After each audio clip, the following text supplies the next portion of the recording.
Hi everybody, I'm Jimmy, I'm Kate. and we are here to ask you how your home experience is during everything in our life right now. Things are difficult, but God is good, and life is good, and we're grateful. And so we would much prefer that during this broadcast, we make it about you guys, and we ask that you respect that boundary and that space in order to run the broadcast. Because we're very grateful to have our lives and to be moving forward. Yep. But they're definitely moving forward in a way where we have to swallow a lot of pride, and I think that's really good. I think it's really healthy for both of us, especially me. Me too. Much more me. You're very humble.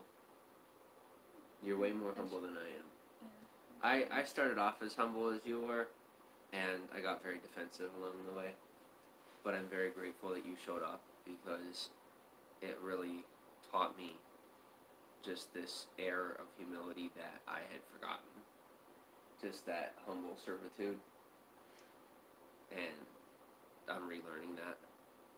Learning to respect my elders, learning to watch my tongue, realizing that regardless of anything else, that those things are all very important. So, thank you for that. So we want to talk to you guys. I mean, we want to listen to you guys if you're interested in telling us. I know that we can be hard on the block button, and we listen. We both do suffer from agoraphobia and paranoia and different things, just due to a lot of trauma that we've experienced and things that we've gone through. And yet we do seek to connect with you.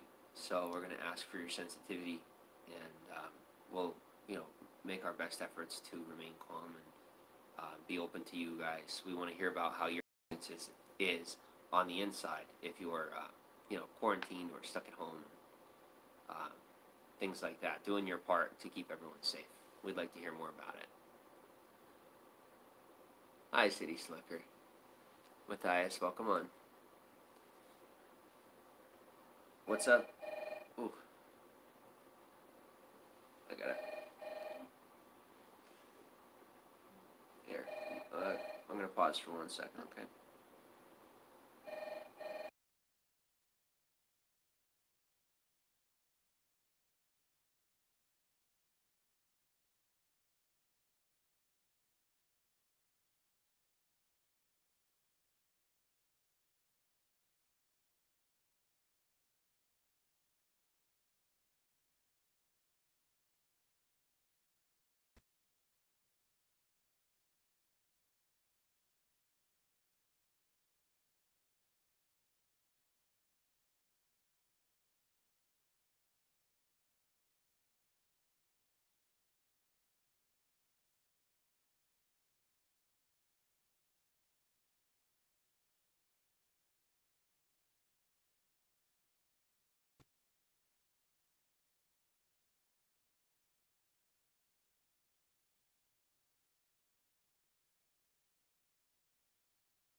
Hey Jeff, I'm quarantined. Happy to see your faces. Thank you, Matthias.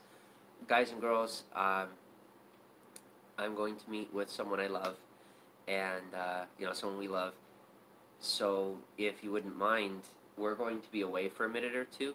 It would mean a lot to us if you were to fill comments with how you are doing during these times. Anything you'd like to share.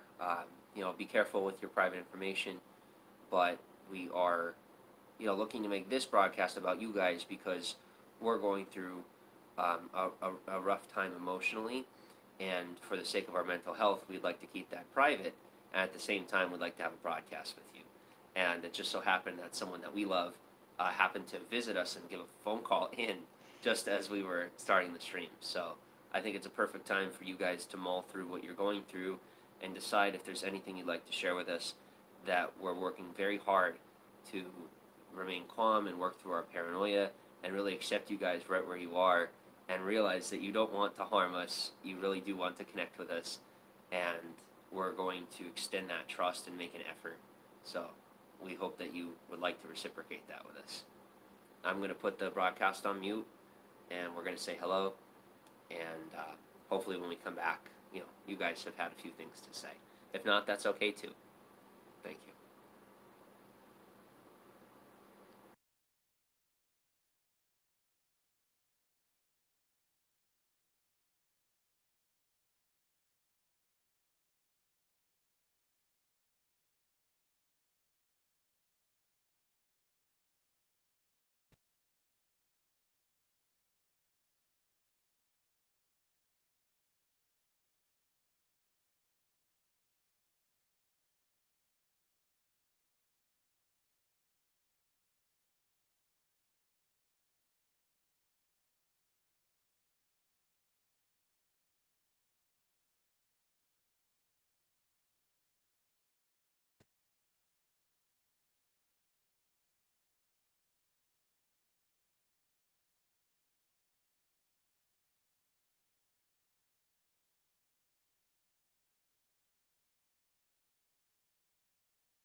I already have, it's ready to be shared. I thought I have it on auto post. I'll have to take a look at that.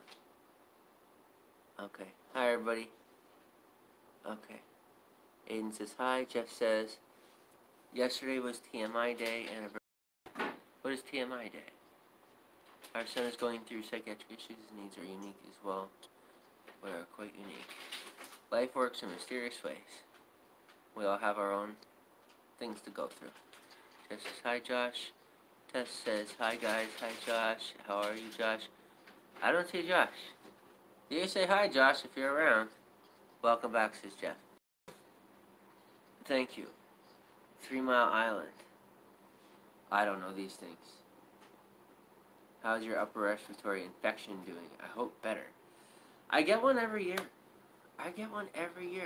And, you know, we got checked, and it's so nerve-wracking because, you know, I don't want to talk about it because I don't want to bring drama to the table. I don't want you guys to feel down or scared or nervous about your own stuff. And you shouldn't, you know, because realistically, when we're afraid, in panicking and things like that, it really doesn't make it much more difficult for society and the government and the healthcare system to operate because maybe, you know, we're a bit more ornery or afraid to trust. And what I can tell you is, especially with the severe paranoia that I experience, when we did go to get screened and then get checked, I got checked. I was so scared that it was going to be this disastrous experience, this doomsday experience. You know, something like you see in the movies where they separate people and everyone's screaming and crying. And it's not like that at all. It's really not. It's very simple. And that's Kate smiling, and I'm smiling. I'm very grateful to be in this position, even if I'm dealing with my own issues. Just very grateful that instead of sowing fear and hatred and all these other things that I didn't really mean to sow, but I was afraid, and so I fought back, we're finally helping to build trust. And even though our experiences are very difficult and emotionally straining, realistically, as we share those stories, some of them in a better way, it can help people to see that things are positive and they can stay positive. And especially in the midst of this pandemic, it's so important that we do support each other and stay positive, because if we don't, I mean, that fear is going to drive you off a cliff, and it's not worth it. So just keep yourself positive, because death only comes to our doorstep when we give it permission. Now, sometimes, you know, it'll break down the door. So it's better to stay vigilant and keep yourself safe. You know, keep that door locked. Quarantine yourself right now. But don't be afraid of death, because realistically, things aren't all that bad yet. And so long as we remain responsible and stay indoors as best as we can, it all works together unto good. And some people might say, well, I can't afford it, or I have to go out to eat, you know, to get food, or maybe I have to go out to work. And of course, you know, bravery to you. That's, you know, that you have the courage and that you're willing to go out and make that happen. But for those of you who do have the ability to stay in, really just relying on family and building out that community is so important. And even with us, that's pretty much what's happening here, is we have, you know, someone that we love who is willing to bring us groceries. And we're very, very grateful. So we were a bit displaced for a minute, because just some really scary stuff was going on that I didn't know how to handle. I didn't understand. I still don't understand. But sometimes when you see things are unhealthy, it's important to accept them, move on from that situation in order to divert that drama and just move on. Because for a long time, there are a lot of people who said that I was so dramatic, when really they were just ignoring my feelings. Whereas now, Kate and I finally know where the drama exists and who's dramatic. And it's not us. what we are is calm, cool, collected, and finally moving in a healthy direction. And we're very excited to bring you guys along for that journey. So, tell them about the Duckies. I won't tell them about the Duckies because I understand extreme paranoia, and I will explain to you what I can relate that to when we get off camera. But it's not true or real. But when we go through our delusions, we can believe things like that are true, and it can incite a lot of fear. But I'll explain that to you in a bit. So guys, it's important to realize that when we get afraid, we can create patterns of our own in life, and we can really think that things that aren't true are true. And that can be very dangerous to our mental health. So it's important not to piece things together that don't go together unless we have legitimate evidence and proof. And when they don't go together, putting them together could really not only destroy our lives, but destroy the lives of others. And I've experienced that personally, as well as have had it, been affected by it. So.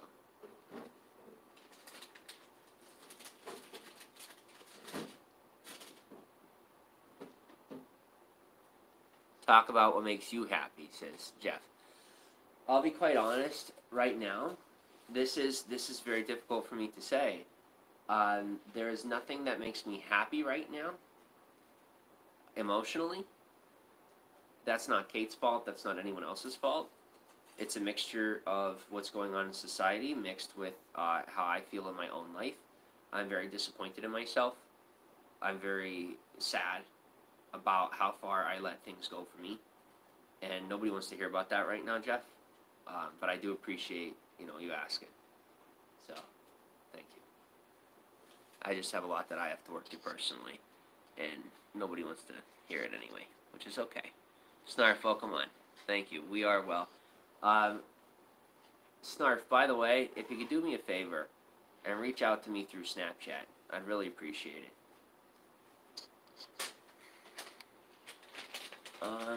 Because I can't seem to find your username, and I lost your number when we got a new phone. Jeff says, hi Snarf, hey Jeff, how's it going? I was concerned when I heard you left home. Scary time to travel. Yeah. Funny enough, us leaving, the main reason was not what was going on in my chest, but stuff that was going on in the heads of others. And I'm not at liberty to discuss that, nor am I interested in it, because I finally get to move on with my freedom and my health. And, a couple of decent, healthy people that I essentially demonized because I wanted to exonerate the people who were unhealthy for me, some of which I hadn't even met. So I'm very grateful to find who's not, and especially that, these people are essentially give me a second chance to really just get my life together, and it's really good. It's really good. You're actually quite normal. Normal can be overblown. Jeff, you're 100% right. I am completely average and normal. And I think the biggest reason that I talked myself up so much in the past was because I was so insecure about the fact that I was average, but I just didn't have confidence. So now seeing that I'm average, I'm so grateful for it, because I'm not seeking to be anything more than normal. Kate and I have our love and our life together, and whatever we get to share with you is great. Whatever gets put out there in the media is great. Any interaction with our family, as soon as things blow over and clear up with this illness, be fantastic. And I think it's been one large learning experience and a spank on the butt for my behavior. And that is one thing that I do want to share with you guys that Caitlin may not be comfortable with me sharing just about me, but it's important to me that I share it with you. It's very important to me that I share it with you. Back soon, gonna get Domino's. Go for it. James Soroka needs to make James Soroka happy first, and then you'll have time for others, if that makes sense. It does make sense, Jeff. And part of me making myself happy is sharing my feelings and sharing things about myself with the public and with others. I'm learning how to curb my tongue to say things well. I'm learning what to share and what not to share because I've always been an oversharer. And I'm learning how to be responsible with other people's time, energy, money, and their love. And not to take advantage. When people give me a hand up, to treat it as a hand up and not as a handout. The piece I wanted to share was that, I come from some really good stock biologically, and yet there's just a lack of health and responsibility, a whole lot of negligence, for what I'm born into. And yet I had the grace of God kind of step in and remove me from that situation and put me in one where I didn't belong, where I felt completely displaced and scared, and yet I received the love that I was made to receive, and it was very, very difficult for me and, emotionally damaging, but it wasn't emotionally scarring,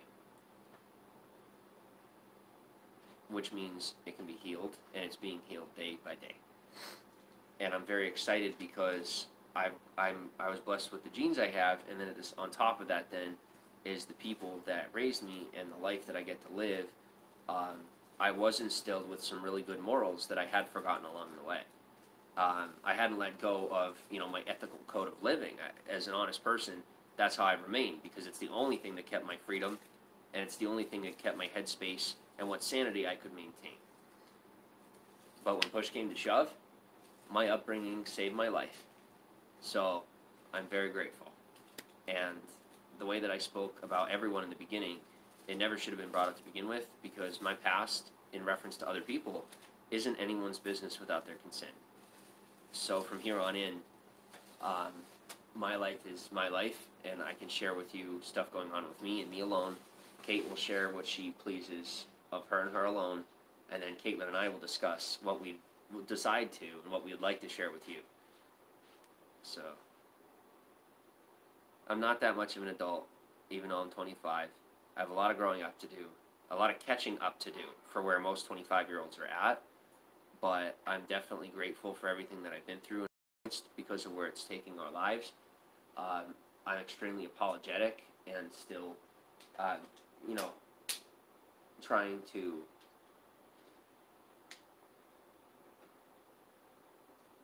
gain forgiveness, and I'm working on it. So, with that said, you now know how we're doing during our course. And the question is still begged here from your beggar over here. How are you guys doing?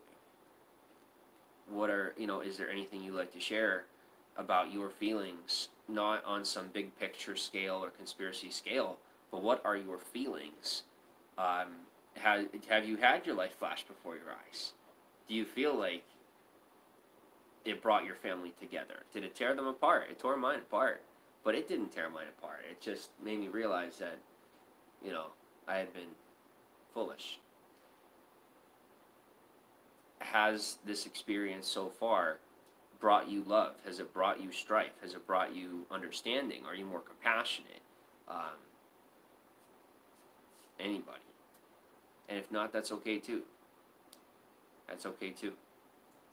I treated my life like a show. I turned myself into an object for you.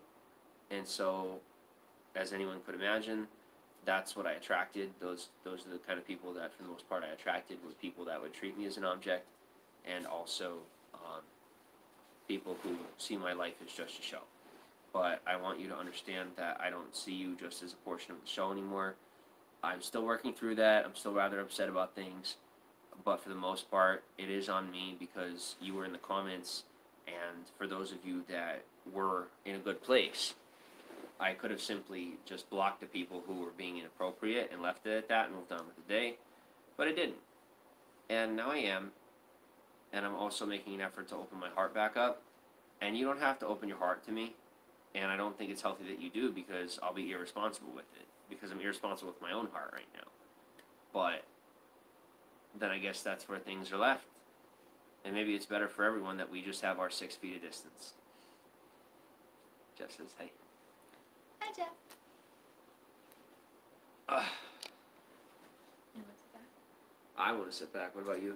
Yeah. Okay. You want to put it around your neck? You want to talk to them? I've been talking for quite a bit. I'd like to eat some of that food if that's cool. Yeah. All right.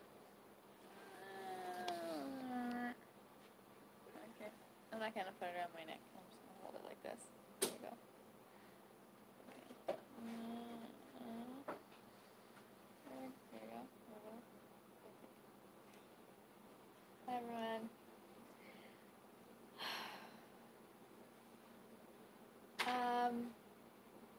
And please be very gentle with Caitlin. It has been a very, very, very long year. Please be very gentle with her, or we will shut down the broadcast.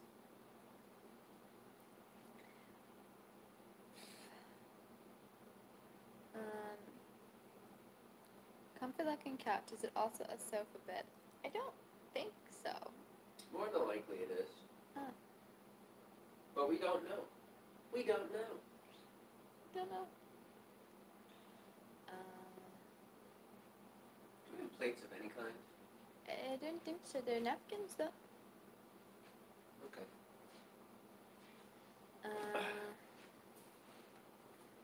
I have a hard time figuring out what to say sometimes because... I'm just going to turn the brightness up for you. Oh, okay.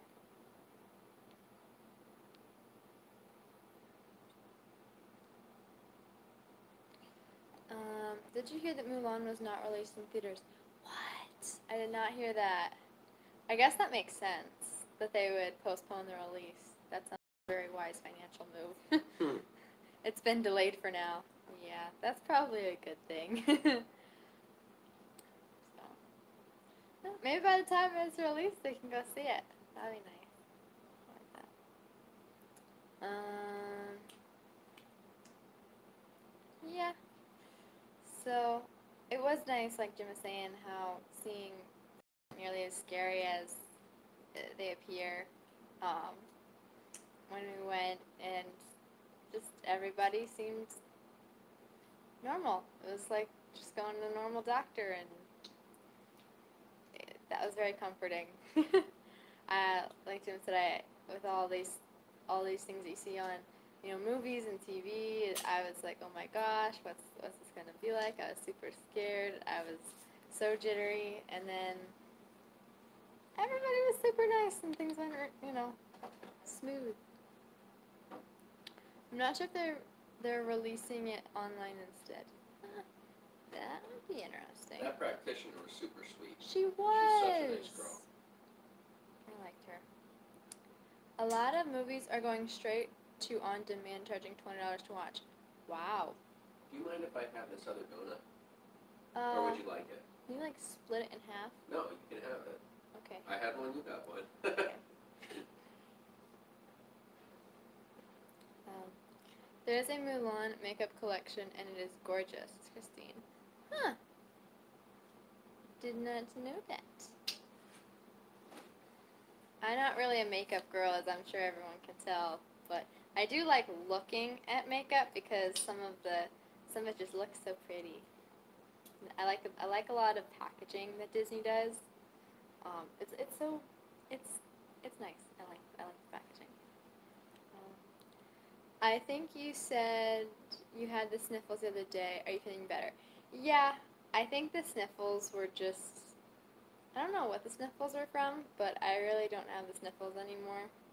I mean, I had a little bit of a runny nose yesterday, but it was only because it was raining. Like, as soon as I came indoors, it was, gone, so...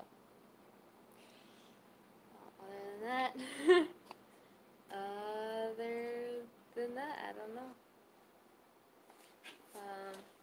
Can I join you? Yeah.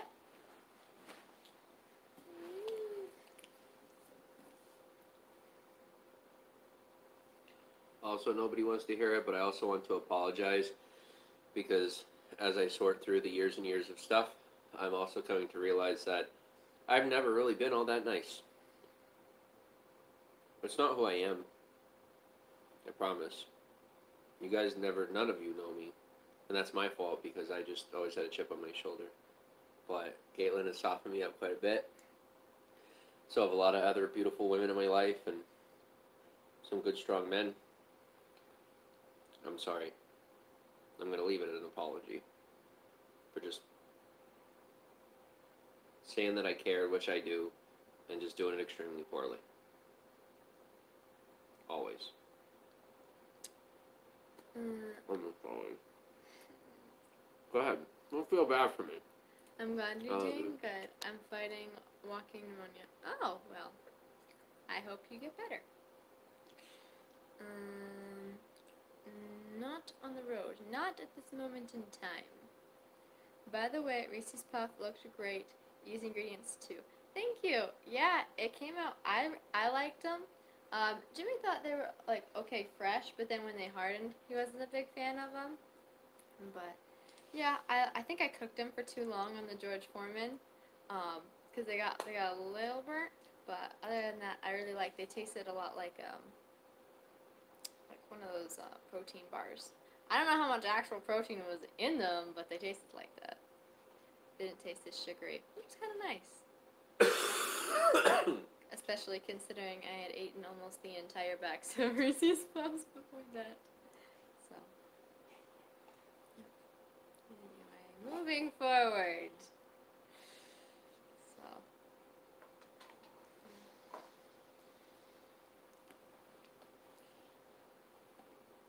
Can I get my hand behind your back, or is that no good? there we go. Okay. Yeah, I'll hold it for you. Okay. What else? So we kind of missed you guys. It's a love-hate relationship. I think that's most relationships. I'm learning. I know, me too. I didn't realize how much push and pull there was to relationships. I was just like, ding! And if someone else wasn't ding with me, I was immediately like, you've taught me a lot of patience with people. You've taught me a lot of patience with myself.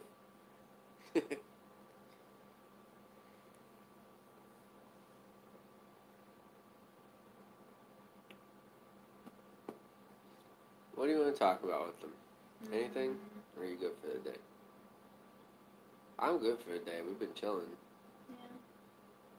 I'll just ask him one more question. What's your favorite kind of yogurt? Do you believe in role models? Do you consider yourselves role models in a way? I don't think I'm in a position to be a role model yet. I still have too much to learn. And whenever I try to act like a role model, I come off very entitled and pretentious. So I think I got a lot to learn before I ever consider myself a real role model. Aiden says strawberry. Yeah. I'm not a big yogurt fan, but throw yogurt in the freezer, freeze it, and eat it like ice cream.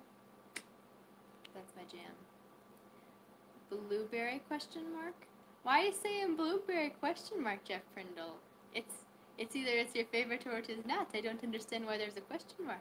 He might be asking if it's your favorite. Oh, no, strawberries. Do you see how your frustration I'm comes sorry. from lack of understanding? You don't have to be a Sam. I was trying to be. Sorry for reproofing you on screen. I love you. I love you too. I learned quick. I did. I did good that time. You I love you. too. Christine says Chobani. I've heard that it's very healthy, but I don't think I've ever really had it. And it says I also like yogurt ice cream and yogurt popsicles. Jeff says it's pretty good. Okay. Lemon. Lemon. I don't know if I've ever had lemon yogurt. Have you ever had lemon yogurt? Lemon yogurt. I was going to point that out. I was going to say I've never heard of that. I think I've heard of like key lime pie. You know, like the dessert yogurts. Yeah. Well, guys, thank you for stopping in with us. We're going to get back to other things. Worky, work. And relaxing a bit. Christine says I like to put granola and dried fruit on mine. That is an amazing decision, in my opinion. Jim J says it's good. Jeff says thanks for sharing. Thank you guys for sharing too. Thank you everyone who shared. Thanks for tolerating my existence.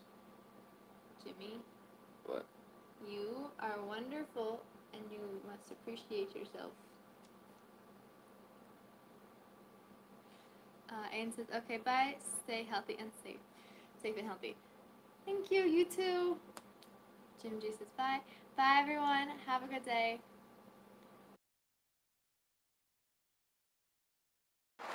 Hey, everyone. Hello. It's Kate and Jim. So we have a little bit of a conversation to have with you. Yeah. We're a little salty. Okay? Because we've been all around America. Yeah. And America's beautiful, absolutely. We have one gripe. We've been all over the place, but it seems like no matter where we go, it's either always too hot or too cold. Yeah. And being spoiled and privileged middle-class Americans, you know, we're looking for that thermostat. We're complaining to the managers. We're looking for a way to get somebody to do something. But no matter what we do. I mean, they say there's climate change, but where's the climate control? Right? There must be climate control. Like, I'm looking for the AC in the floor. I'm looking for these little vents and we can't find them. If there's anybody that knows anything about this, I know we pay somebody for what's going on out here. If you could just let them know we're interested in like a middle-class climate, you know? We pay our taxes, we want better weather. I know that, I don't know if they control that yet, but whatever.